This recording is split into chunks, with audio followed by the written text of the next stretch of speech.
नमस्कार, मैं हूं ब्रजेश श्रीवास्तव और आप देख रहे हैं हमारा खास शो टॉक विद ब्रजेश।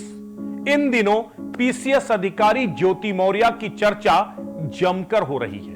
हर तरफ इस बात को लेकर बहस हो रही है कि आखिर ज्योति मौर्य ने सही किया या गलत किया।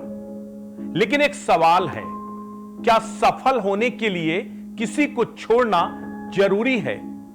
और अगर छोड़ना ही है तो ऐसे छोड़ो कि दुनिया आपकी शान में कसीदे पढ़े, कहे कि वाकई आपने त्याग तो किया है। आज आपको दो महिलाओं की कहानी सुनाते हैं। दोनों महिलाओं के बीच में समानता यह है कि दोनों सफल हैं। दोनों महिलाओं के बीच में समानता यह है कि दोनों पीसीएस अधिकारी थीं। दोनों महिलाओं के बीच समानता यह है कि दोनों ने कुछ ना कुछ छोड़ा जरूर है, लेकिन एक छोड़कर कुख्यात हो गई और दूसरी छोड़कर विख्यात हो गई। कुछ हद तक आप मेरा इशारा समझ गए होंगे, लेकिन आपको जरा तफसील से यह कहानी बताते हैं। इन दिनों सोशल मीडिया में सबसे ज्यादा चर्चा पीसीएस अधिकारी ज्योति मौर्य की हो रही है।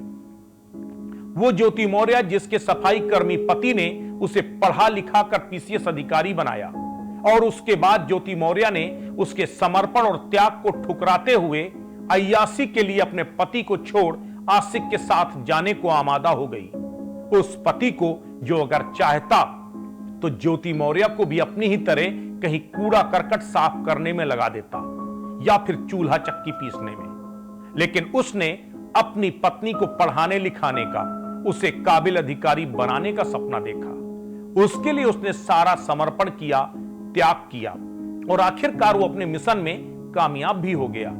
लेकिन आम गृहिणी से पीसीएस अधिकारी बन चुकी ज्योति मौर्य तो अब अपने ही पति से उसे घिन आने लगी थी। उसका काम उसे छोटा लगने लगा था। आखिरकार उसने पति से बेवफाई करके अपने क्लास का आशिक ढूंढ लिया, कमांडेंट मनीष दुबे। अब आपको दूसरी कहानी सुनाते हैं। मध्य प्रदेश के छतरपुर में एसडीएम यानी डिप्टी कलेक्टर के पद पर तैनात निशा बांगरे भी एक पीसीएस अधिकारी है। अभी हाल ही में निशा बांगरे ने अपनी नौकरी से इस्तीफा देने का फैसला किया। इसके पीछे की वजह यह थी कि निशा बांगरे अपने घर, परिवार और पति को समय नहीं दे पा रही थी। अपने घर के गृह प्रवेश में शामिल होने के लिए उन्हें सरकार ने इजाजत नहीं दी, इसलिए उन्होंने अपनी नौकरी को ही ठोकर मार दी। यानी निशा बांगरे के लिए उनका पति, उनका परिवार, उनका बच्चा, उनका घर पहली प्राथमिकता में था।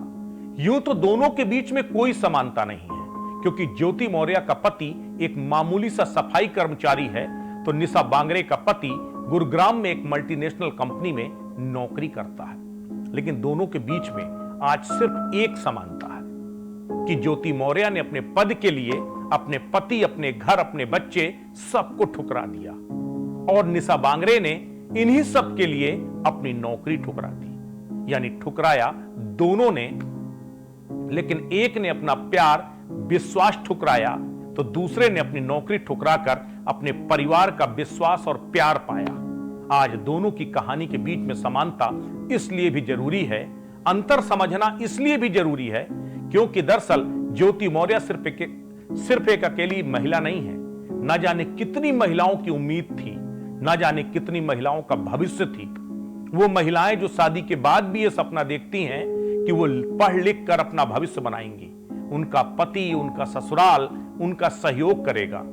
और वो पति जो खुद को हीरा ठाकुर के किरदार से प्रभावित होकर अपनी पत्नी को पढ़ा लिखा कर अधिकारी बनाता है, ये सोचकर कि वो पूरे घर को स्वर्ग बना देगी। पत्नी अपने पति के पैर धो धो कर पिएगी।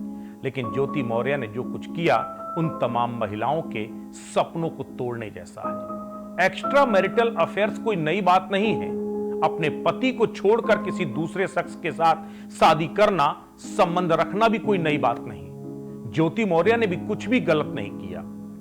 सुप्रीम कोर्ट की गाइडलाइन के मुताबिक सेक्सुअल डिजायर को सर्वोपरि मानते हुए एक महिला को विवाहेतर संबंध बनाने की वैधानिक आजादी दी है।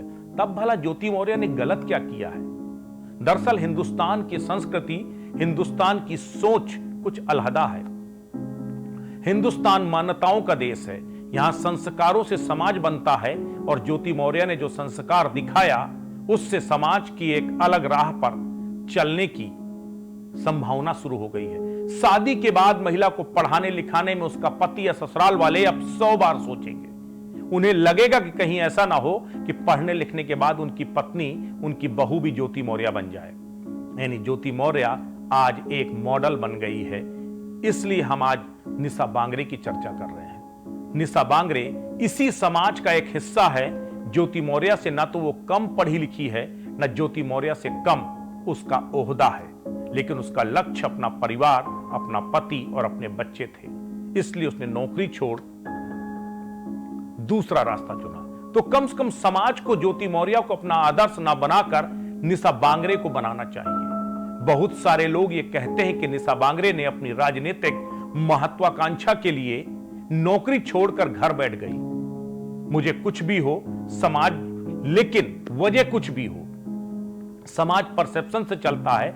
और ज्योति मौर्य जैसी महिलाओं ने, जिन्होंने अपने पति को ठुकराया, उसके त्याग और समर्पण को ठुकराया हो, वो ना जाने कितनी महिलाएं ऐसी हैं जो गुपचुप ढंग से पराये पुरुषों के साथ भी संबंध रखती हैं, अपने पति, अपने ससुराल को दरकिनार कर देती हैं, लेकिन वो दबे छुपे हैं, इसीलिए वो समाज के लिए उदाहरण नहीं बनती। लेकिन ज्योति मौर्य ने सार्वजनिक तौर पर जो कुछ किया वो समाज के लिए एक उदाहरण है और कलंक की तरह है। इसीलिए ज्योति मौर्य आज सबसे ज्यादा चर्चा में है। लेकिन हम सबको ज्योति मौर्य को नहीं, निशा बांगरे को अपना आदर्श बनाना होगा। यह समझना होगा कि वजह कुछ भी हो, लेकिन समाज में उदाहरण पेश करना बेहद जरूरी है। तुलना के बीच में उद्देश्य सिर्फ एक ही है कि यह मैसेज समाज में जाए कि आखिर ज्योति मौर्य सभी महिलाओं का प्रतिनिधित्व नहीं करती, बल्कि उस जैसी बददिमाग और अति महत्वाकांक्षी महिलाएं कभी भी समाज का आदर्श नहीं हो सकती। नमस्कार।